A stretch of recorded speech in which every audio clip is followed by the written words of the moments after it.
Hello dear student, I again welcome to you all in the class of SMDT Physics. Students, हमारा optics का basic चल रहा था और लगभग हमने कंप्लीट ऑप्टिक्स का जो बेसिक है वो क्लियर कर लिए या हमने आपको तो वो सीख लिया। ठीक है स्टूडेंट, तो आप सीख गए हो और ये मैं मान के चल रहा हूँ आपने बहुत अच्छे से सीखा है। ठीक है, आप बीएससी सेकेंड ईयर के जितने भी स्टूडेंट हो सारे इंटेलिजेंट हो। ठीक है, और आपने बहुत अच्छे से इसको सीखा भी है। ठीक है, तो इसके लिए मैं आज आपका एक छोटा सा टेस्ट लेंगे जिसमें एक 3 नंबर का और एक 2 नंबर का क्वेश्चन रहे। ठीक है, आप क्वेश्चन आपके सामने है। ठीक है, तो आप क्वेश्चन को देखिए, सोल्व करते रहिए। ठीक है, यदि बहुत कोई हार्ड क्वेश्चन नहीं है। ठीक है, बस यही है कि आप दर्पण सूत्र लगाना सीख जाओ, क्योंकि यही क्वेश्चन बीएससी सेकेंड ईयर में आएंगे, बट थोड़ा सा स्लाइटली इसमें क्या हो जाएगा, चेंज हो जाएगा।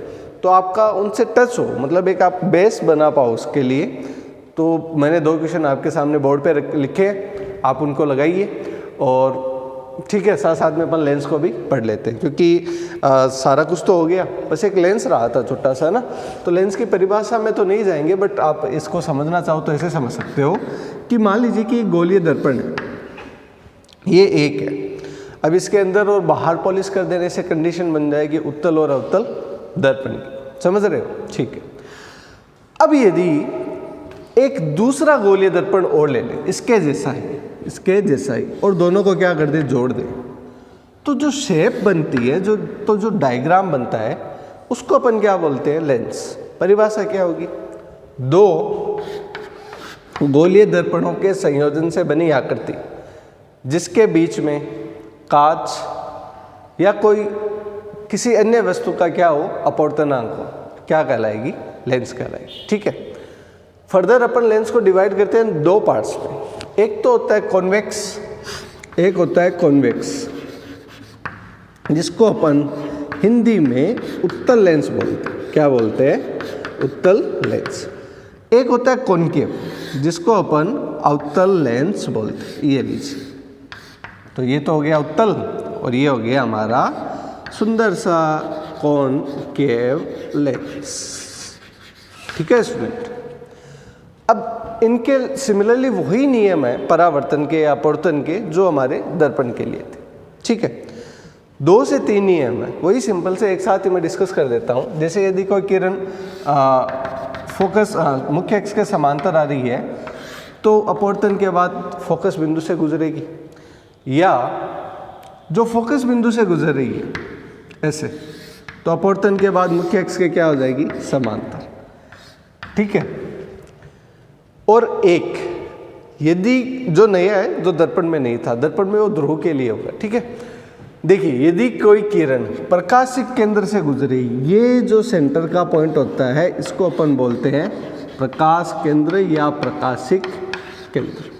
ठीक है, ये सारा कुछ काम आएगा स्टूडेंट जब अपन पढ़ेंगे।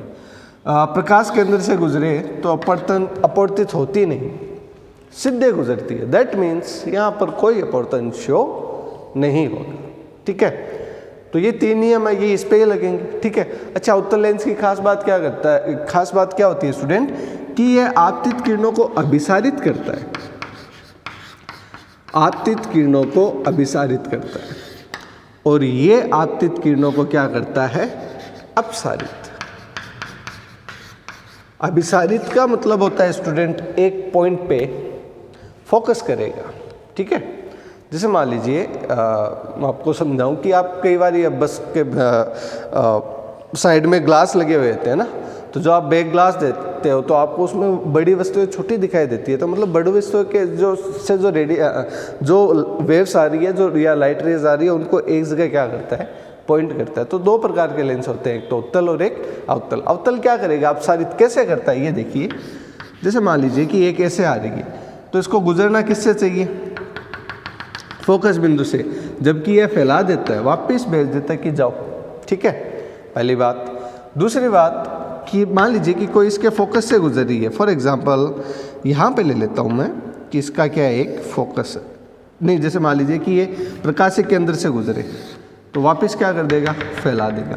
तो अवतल लेंस क्या करता है, फैलाने का काम करता है, और उत्तल लेंस किरणों को एक जगह सेंट्राइज करने का क्या करता है, काम करता है, मतलब एक जगह इसको लाने का क्या करता है, काम करता है। तो ये होती है, ये थी बेसिक इन्फॉर्मेशन उत्तल लेंस और अवतल लेंस के बारे में।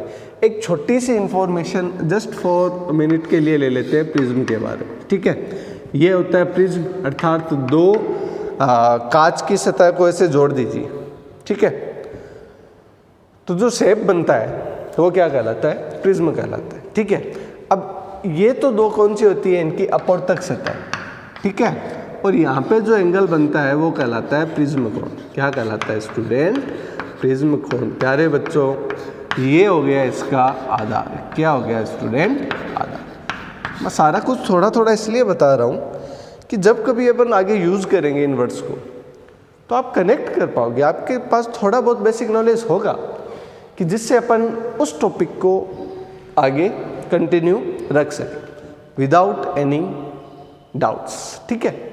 चलिए, ये तो ये लेंसेज पे बात। अब स्टार्ट करते हैं आपका टेस्ट। आई होप कि आपने ये टेस्ट दे दिया होगा और आपने सॉल्यूशन भी करके रख लिया होगा, ठीक है। अब इन क्वेश्चंस को मैं क्या कर लेता हूँ डिस्कस, फिर आप मेरे को कमेंट सेशन में बताना कि आपके कितने नंबर बने, कौन टॉपर रहा, कौन नहीं रहा। टॉपर वगैरह नहीं है, बट एक व्यू मिल जाता है ना, ओवरव्यू मिल जाता है। यदि आप कमेंट सेशन में कमेंट नहीं करो तो आप जो SMTT का ग्रुप है हमारा, आप सब प्यारे प्यारे बच्चों का, तो उसमें क्या कर देना, आप कमेंट मैसेज कर देना, ठीक है। तो एक वस्तु 15 सेंटीमीटर के वक्रता त्रिज्या के अवतल दर्पण के सामने 10 सेंटीमीटर की दूरी पर स्थित है। प्रतिबिंब की स्थिति, प्रकृति, आवर्धन ज्ञात कीजिए। That means object placed on 10 centimetre, ठीक है। अब देखिए स्टूडेंट, यहाँ पे सबसे पहले अपन को कभी भी कोई भी आप न्यूमेरिकल करो तो आज मैं आपको एक हिंट बता रहा हूँ।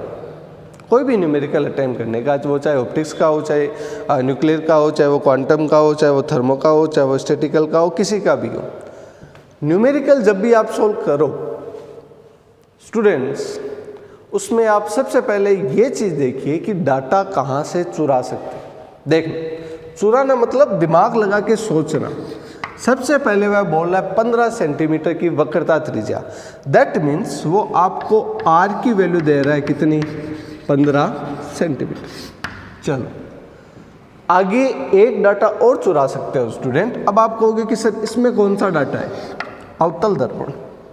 अब आपके मन में ये क्वेश्चन क्लिक करेगा कि सर डाटा क्या है इसमें, तो अवतल दर्पण नाम लिखा है। बट सोचिए, अवतल दर्पण कैसे बनाया था हमने, ऐसे। तो अब आप सोचो उसकी वक्रता त्रिज्या इधर तो होगी नहीं, इधर ही होगी, तो ये आर की वैल्यू है। बट स्टिल आप बताओ कि अवतल दर्पण के सामने 10 सेंटीमीटर की दूरी पर कोई ऑब्जेक्ट रखा है, समझ रहे हो, 10 सेंटीमीटर की दूरी पर कोई ऑब्जेक्ट रखा है, तो स्टूडेंट लाइट वेव तो ऐसे ही आएगी ना, समझ पा रहे हो। देखिए कितना अच्छा डाटा मिल गया। दैट मीन्स आप दूरी किससे नापते हो, पोल से, ध्रुव से, ठीक है। तो ध्रुव से आप दूरी मापोगे तो अपोजिट साइड में मापोगे। दैट मीन्स जो आपकी वक्रता त्रिज्या होगी वो क्या होगी, नेगेटिव। क्या होगी, नेगेटिव। मिला कि नहीं मिला डाटा, ठीक है। आगे चलते हैं। अब आपका ऑब्जेक्ट 10 सेंटीमीटर की दूरी पर रखा है। दैट मीन्स यू की वैल्यू कितनी होगी, -10 सेंटीमीटर, है कि नहीं। कैसे, तो देखिए ऑब्जेक्ट यहाँ पे रखा है, दूरी वापस प्रकाश के आप 3 दिशा के आप अपोजिट मापोगे तो वापस कितनी आ जाएगी, 10 सेंटीमीटर। अच्छा सर, हम एक फॉर्मूला जानते हैं दर्पण सूत्र, जिसमें अपन लिखते हैं 1/v plus 1/u equals to 1/f।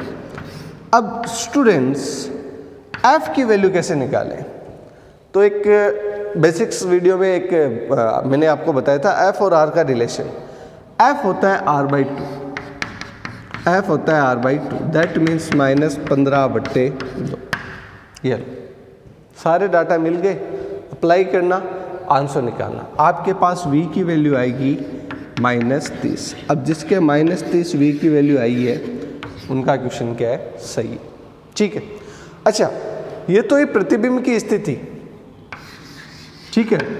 अब प्रकृति और आवर्धन, आवर्धन होता है मैग्निफिकेशन और मैग्निफिकेशन की वैल्यू होती है। आवर्धन का फॉर्मूला होता है अवतल दर्पण के लिए -v/u, लिख दिया मैंने। v की वैल्यू कितनी है, v की वैल्यू -30, u की वैल्यू -10 सोल्व करेंगे तो कितना आएगा -3, क्या आएगी -3। अब आवर्धन की वैल्यू जिसने निकाली है उसका क्वेश्चन और आगे सही हो गया, ठीक है। अब अपन बात करें प्रकृति की।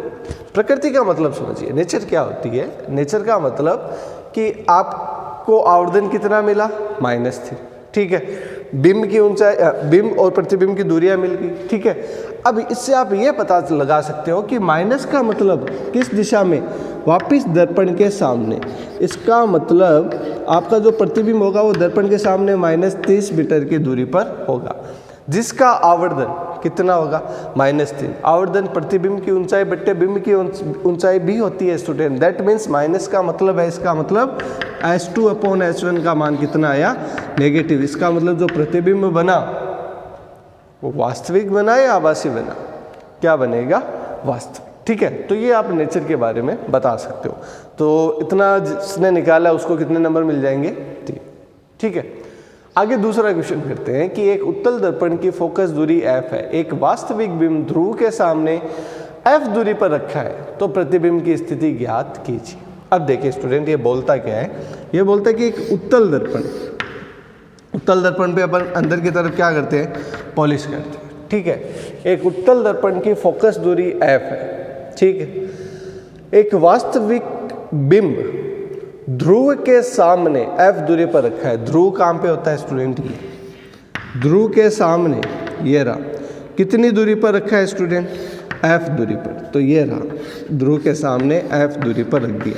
अब बताओ कैसे कैसे तरंग निकलेगी, ऐसे निकलेगी। तो फोकस दूरी जो बिंब की दूरी है वो कितनी हो जाएगी, माइनस है। तो u बराबर कितना हो जाएगा, -f, और 1/v equals to 1/u equals to 1/f, और प्रतिबिंब की स्थिति तो पूछी है, that means 1/v minus 1/f equals to 1/f। That means v equals to आ जाएगा लगभग शायद f/2 या 2/f, ऐसा कुछ करके, है ना, f और f 2f/2 आ जाएगा आई थिंक, है ना। तो ये आ गया स्टूडेंट आपके दूसरे क्वेश्चन का भी आंसर। कैसे, देखो यहाँ पे डाटा कैसे चुराने थे, उत्तल दर्पण का ध्रुव और उसके सामने यहाँ पर अब प्रकाश किरण आ रही है, ध्रुव से दूरी मापोगे तो प्रकाश किरण के विपरीत दिशा में मापोगे। दैट मीन्स u की वैल्यू किसके बराबर होगी, -f के बराबर, ठीक है। -f के बराबर हुई, और 1/v equals to 1/u equals to 1/f। That means यहाँ पे आप वैल्यू जब रखोगे और ये इस तरफ आएगा, f और f कितना हो जाएगा, लघुत्तम f आ जाएगा 2, और इसको आप वापस जब v के लिए निकालोगे तो वैल्यू आ जाएगी कितनी, f/2। कई बार एग्जाम में ऐसे सिंपल बेसिक क्वेश्चन पूछ लेते हैं, ठीक है। तो आप बेसिक से जुड़ो, इसलिए मैंने ये वीडियो बनाया था। सो स्टूडेंट्स, आज के लिए तो बस इतना ही। मेरे को आप मैसेज करके ज़रूर बताना आपके इस टेस्ट में कितने कितने नंबर बने। बट हाँ, यदि आपको ये क्वेश्चंस क्लियर नहीं होते, ये क्वेश्चंस में डाउट रहता है, तो आप मेरे को ज़रूर मैसेज करके आप पूछना, ठीक है, ताकि आपका जो बेस है वो क्या हो, मजबूत हो। सो स्टूडेंट, बेस के लिए बस ये वीडियो लास्ट था, मैंने प्रीवियस वीडियो में भी बात बोली थी, बट अब ये क्या है, बेसिक्स के लिए आपका जो ये वीडियो है वो लास्ट है। नेक्स्ट वीडियो होगा फर्मेट्स प्रिंसिपल पे, दैट मीन्स फर्मा के प्रिंसिपल पे। तो मिलते हैं स्टूडेंट नेक्स्ट वीडियो में बीएससी की सेकेंड ईयर की जो ऑप्टिक्स है उसके साथ। तब तक के लिए गुड बाय।